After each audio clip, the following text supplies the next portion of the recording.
everyone. Here we are back with episode 2 of the Let's Talk Real. I'm here with Kelly. Kelly, how are you doing? Good. It's a great Monday morning, start off the week. Yeah, it's a great way to start the week talking about real estate. Yay! So we wanted to kind of go over a quick recap of our last episode, which we were talking about the 2-in-1 buy down. So Kelly, I know you wanted to mention a couple of things from the last episode. Yes, so we talked about the buy downs, and like I said from last week, the most popular is the 2-1 buy down, where percentage is calculated for you to buy down your rate. With the 2-1, if, for example, interest rates 7%, first year your interest rate would be 5%, second year it's 6%, and then the third year it goes up to the note rate. You do have to be qualified on that note rate. There's two things I want to point out that I didn't have for last week. The products that we offer the buy downs for are our conventional loans, our FHA loans, VA, and USDA. So we can do all the major loan types. All the major loan types we can use that on. And one big common question that people are going to have, so when you have the buy down, obviously you're buying it down, and that money gets put into an escrow account until the buy down, goes away and it's back to the note rate. So that money that sits in the escrow, if you were to refinance, which most likely you will refinance or sell your house, that money that's in an escrow gets put back down on the mortgage balance. So that money doesn't go away. It doesn't get lost. It doesn't disappear. It does get applied to the principal balance.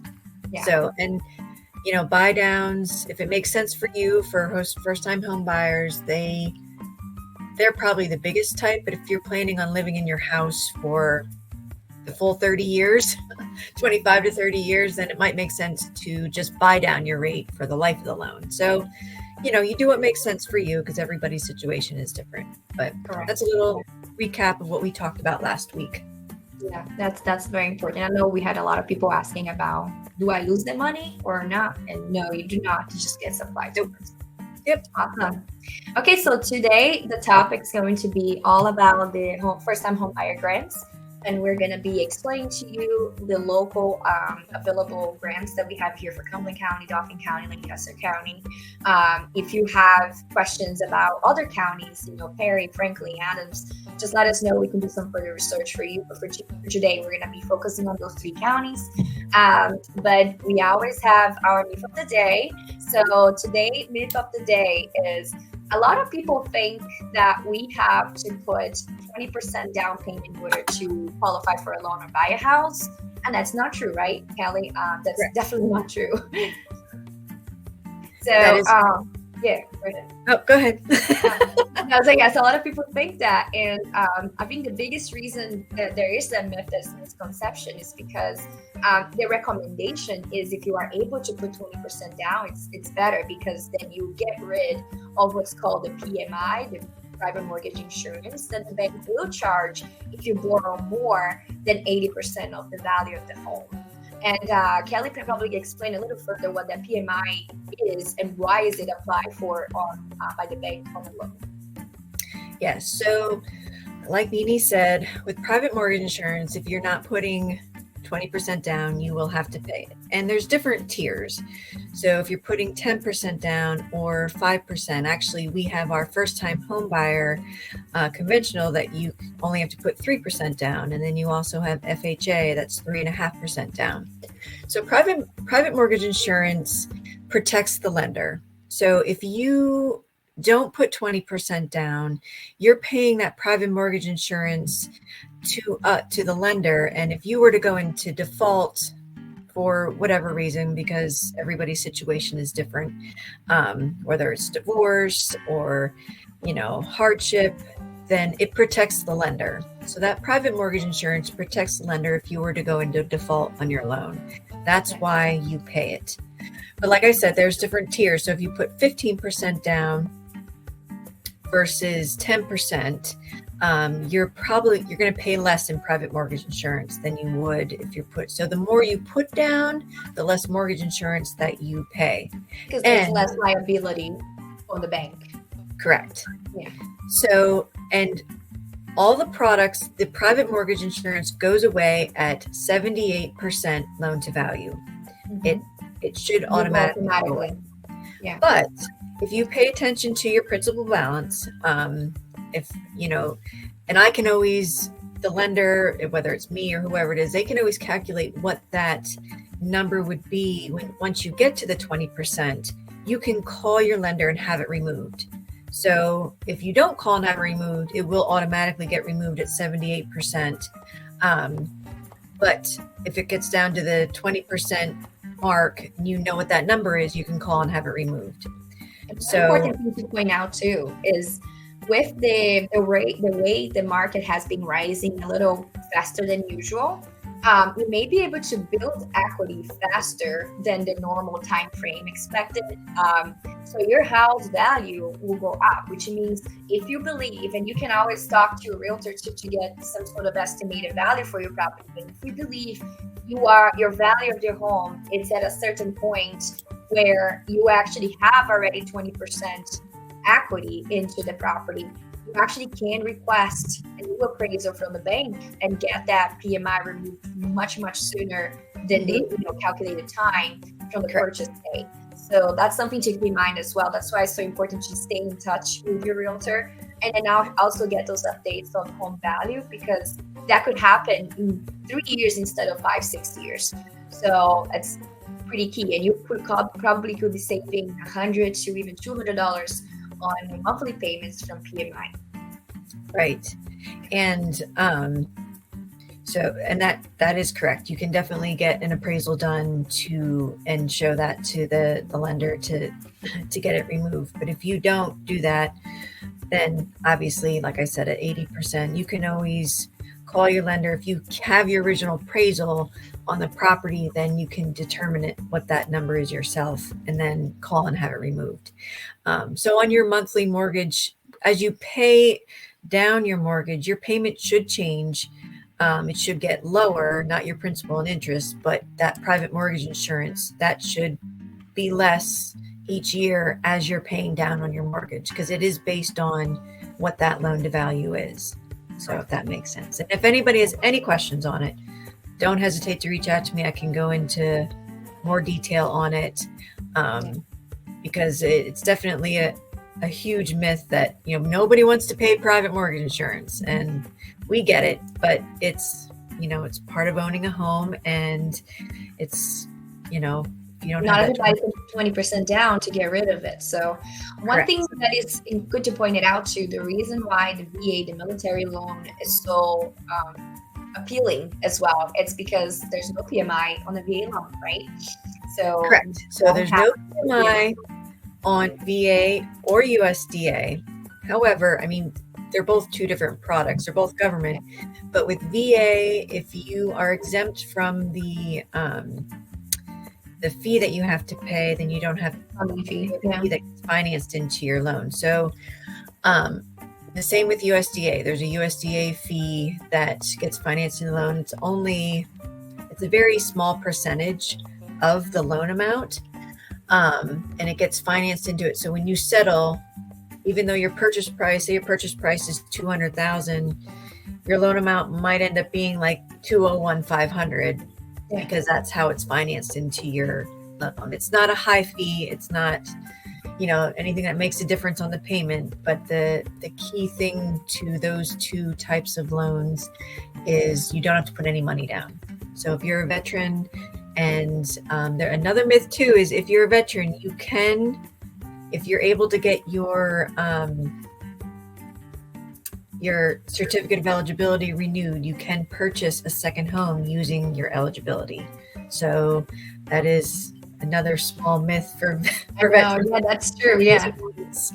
I believe the initial loan will have to be satisfied in order to reuse it again. There's some other determinations and different details that go in with it, but you can use your certificate of eligibility again. can use it Yeah. more than once. And on top of the myth of the day of the 20% down payment, a lot of people also think that only VA loans, like military loans, are zero money down. But there are actually many different products out there, including like you mentioned the USDA, which is also zero money down. And then there are some specific programs that you could even get a conventional loan zero money down, but not all banks offer that, so you kind of have to browse around.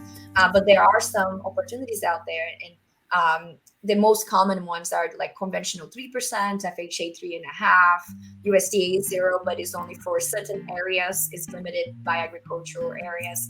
And then you have the military, which is limited to military personnel.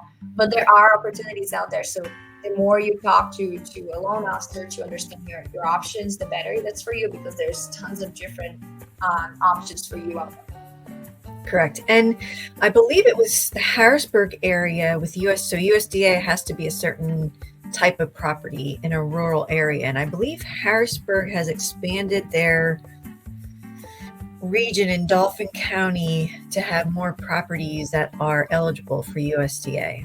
Correct. Yeah, I noticed that as well. Not in the city, because the city is completely out of it, but there's surrounding areas of Harrisburg in the Dauphin County area are actually more inclusive now, which is great, because not everybody wants to be in the city anyway. So if you are wanting to stay in Dauphin County for like somewhat close to the city but not in the city, there are opportunities now that you can actually benefit from using the USDA zero money down to purchase homes in those areas. So yes, and there's a couple different types of USDA. Some lenders, so there's two different types, but we use the guaranteed funds for USDA. So those funds never go away. So they're always available through Sierra Pacific to purchase a loan through USDA. So not everybody uses the same type of funds, but we do. So they're always available. Awesome. Well, so that was a lot of information, even for the myth of the day. But I figured we should definitely expand on that, because there's so much confusion on what's what, right? And I think that's important for them to know. So now let's get into the actual topic of the day, which is the first-time home buyer grants. I know Kelly prepared a lot of good information for us today, so you guys can really see what opportunities are available in each county, locally here to Central PA. So Kelly, take it away.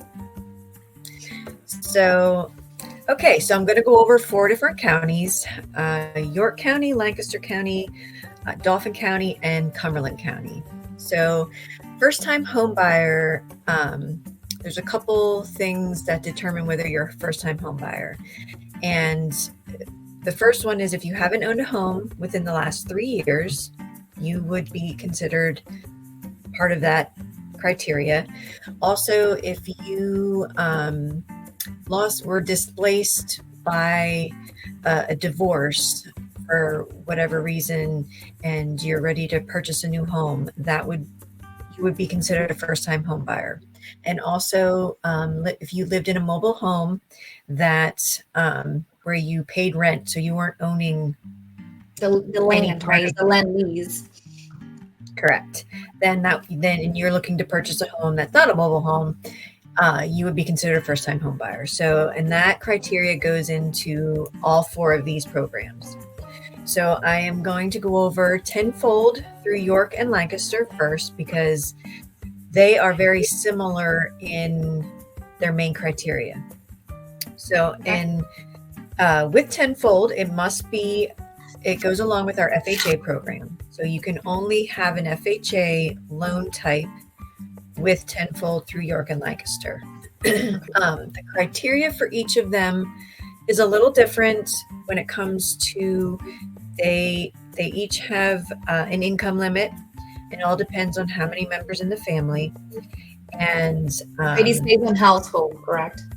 Correct, on the household. So one member in York County is $45,850, 2 members is $52,400. Whereas in Lancaster, it's a little bit higher. 1 member is $58,100 and 2 members is $66,400. And it goes all the way up. Both programs go all the way up to 8 members in the household. And so with Tenfold, there is a first-time homebuyer class that you would need to sit on and take. And actually, one of my colleagues, our bilingual loan officer, she actually she does one of the classes once or a couple times a month. She does the classes. She does the virtual class. So you can do the class virtual or in person, and they go over the same thing in both classes. So that class, the only thing that you're charged for those classes is a $25 fee to take that class. And then you get a certificate at the end of it, and that certificate is good for a year, and you have that, and you would use that, and you'd have to present that to us as part of this. Now, there's some other criteria that Tenfold would need from the borrower with the grant. So the grant for York County, you can get up to $7,000. If the purchase price of the home is more than $60,000, you can get up to $7,000, or 6% of the sales price. So 6% for $7,000. That's the cap. Yep. Okay. So that's the cap for York County. So there's some other criteria if it's less than $60,000. I'm not going to go into every single detail, but it's good to know the max that you can get is the $7,000 or the 6% of the sales price. Now, do you know if with that amount, we are still able to negotiate seller's assistance on top of having that? Correct. And with FHA, you can get up to 6%. Now, there is a minimum that the borrower has to put into the funds, and that is 2% of the purchase price for York County. Okay. The max purchase price for York County is $180,000. If it's an existing home. If it's a new construction, the max is $243,000 for the purchase price.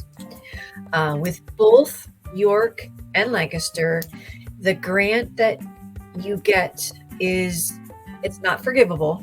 You never pay on it, but if you were to refinance or sell your house, that lien will have to be paid off. So, is it prorated? I'm sorry? Is it prorated? If you have to pay it off, is it prorated on the time that you've been in the property or no? No, it's not. Okay. So if you get $7,000 if you purchase a home in York and it's $7,000 and that's how much you get, that it stays as a second lien as $7,000 and for the life of the loan until it gets paid off, either through a sale or refinance. And the same with Lancaster County. So that's York County. And in Lancaster County, the limits are a little bit higher. So in Lancaster, you can get up to $10,000 or 8% of the purchase price. That's huge. So, and the max purchase price for Lancaster County is $209,000. If it's new construction, it's $247,000. Okay. So things are a little bit higher in Lancaster County. I'm going to assume because the cost of living is just slightly higher. Slightly higher, yeah. But the same thing goes into play. Like I said, with the grant, it would have to be paid off through a sale or refinance. And it goes along with the FHA loan, and the buyer still has to have a certain percentage into the loan amount. But it's a great program for first-time home buyers. There's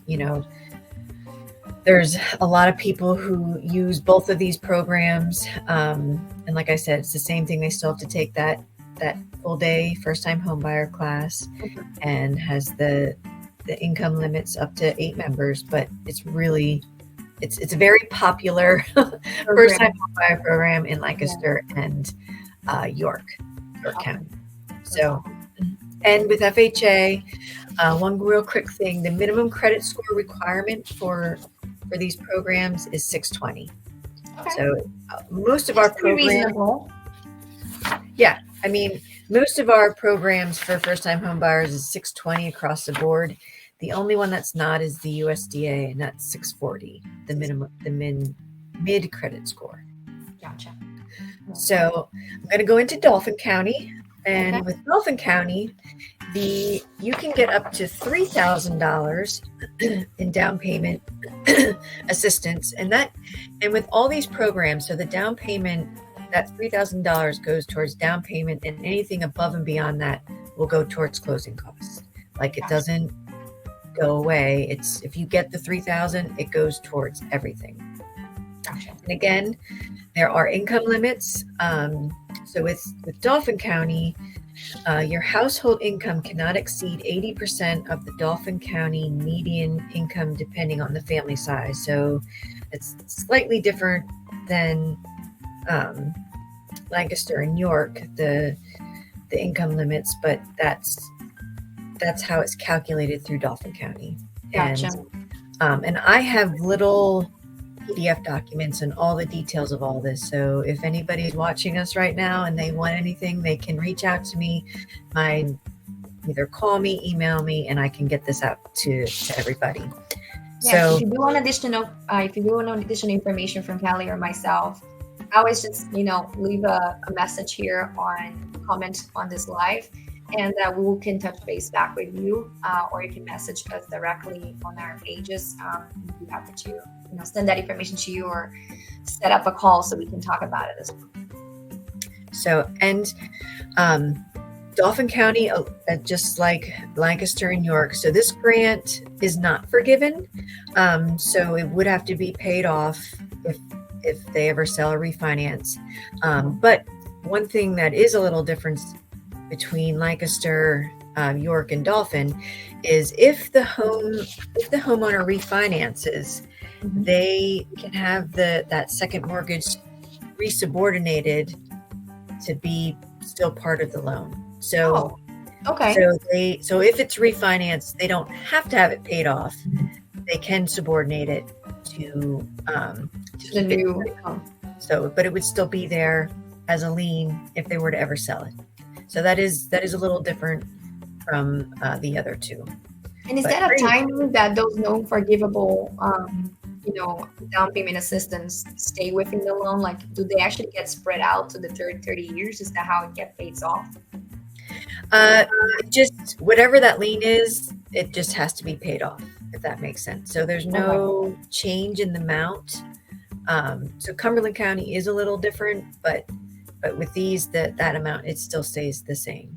Gotcha. And the maximum price for Dauphin County is $195. Okay. So, and obviously the home has to be located in Dauphin County. That makes sense.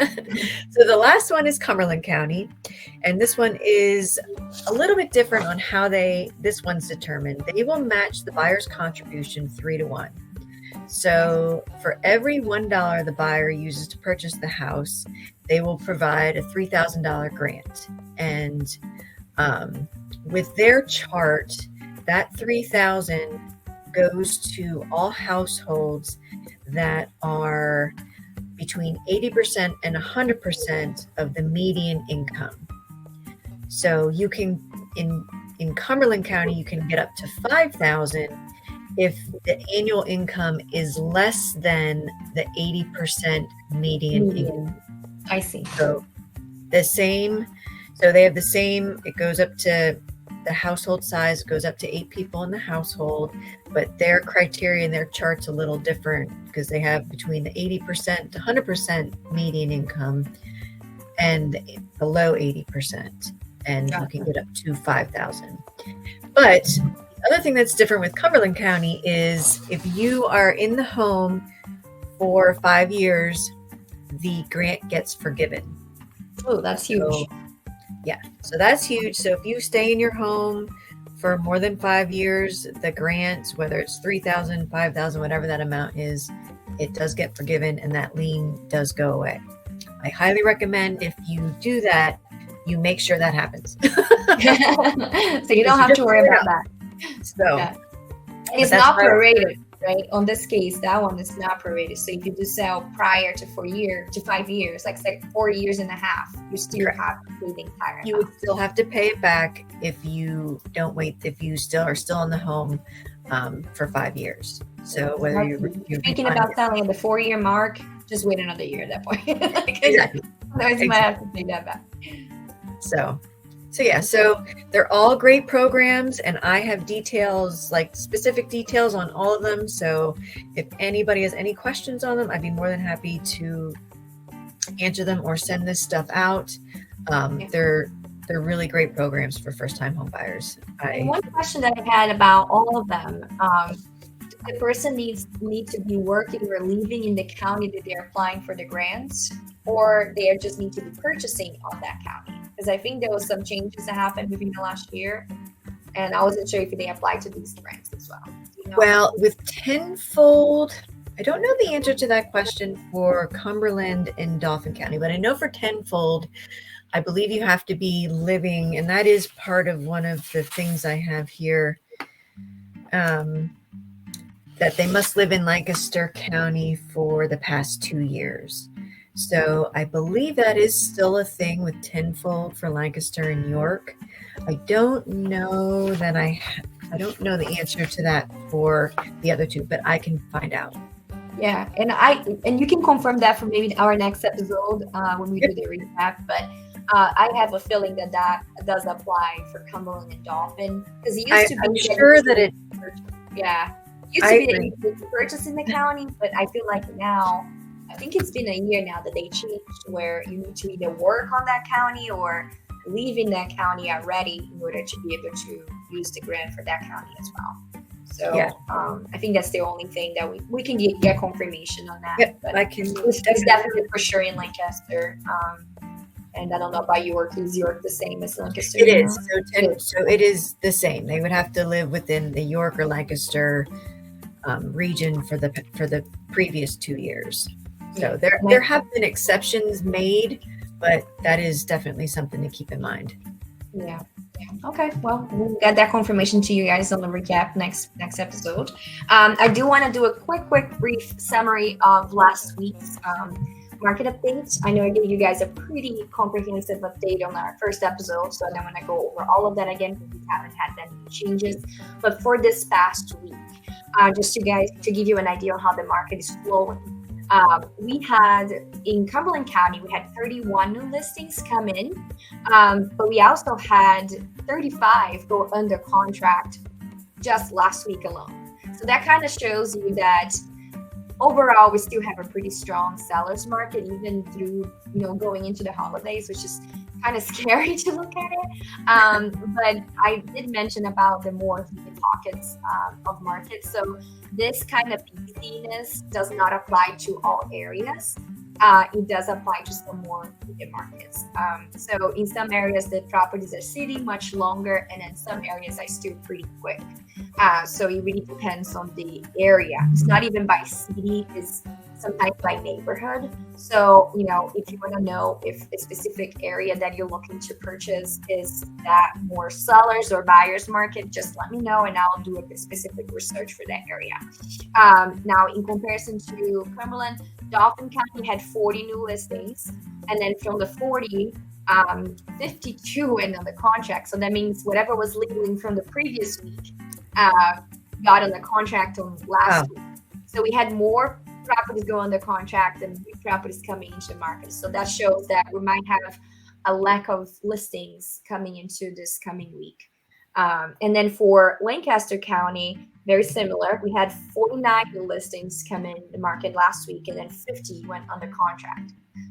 So again, we probably is in a 1 ratio or maybe 0.9 ratio for Lancaster, just because of how quickly the houses are going standing in most of the areas of Lancaster County.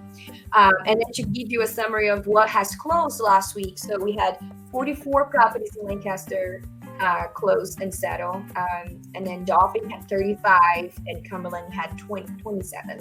So Lancaster is definitely the busiest of the 3 counties, and then Dauphin and Cumberland are kind of similar in a way, falling short behind. So that's what I had for this week. And then one thing that is interesting to see is in all the 3 counties, we are seeing more expires happening now. Expires, I mean properties that were listed for sale but never sold, to the point that the contract between the leasing agent and the seller expired, right? That's what we call it, the expires. And We had one last week go expired in Cumberland County, so that means that they're not really expiring that much, at least not on a weekly basis. We had 8 in Dauphin County, and I did do further research, and they were all in the city, which is normal to see properties in the CDC for a little longer. Lancaster, we only had 4, so it's still. Go ahead. What do you mean by expired? So expires is when the contract between the seller's agent and the seller, they probably gave a contract of 3 months or 6 months to sell, and that contract expired without the property ever selling. Okay. So that's what that means.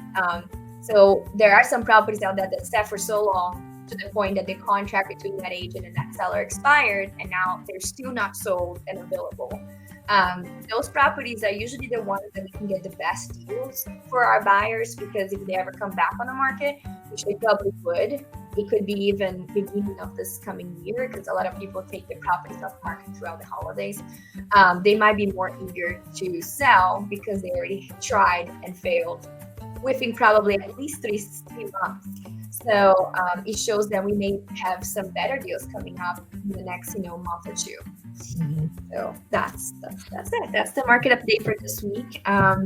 I think we're pretty much on the time we wanted to be in. Do you have anything else to point out to the public today, Kelly? I don't think so. I think we're we pretty covered comprehensive. everything. You did give us a pretty good insight on the brand, so thank you so much for that. I think if anybody has additional questions, you can always reach out to us on the side.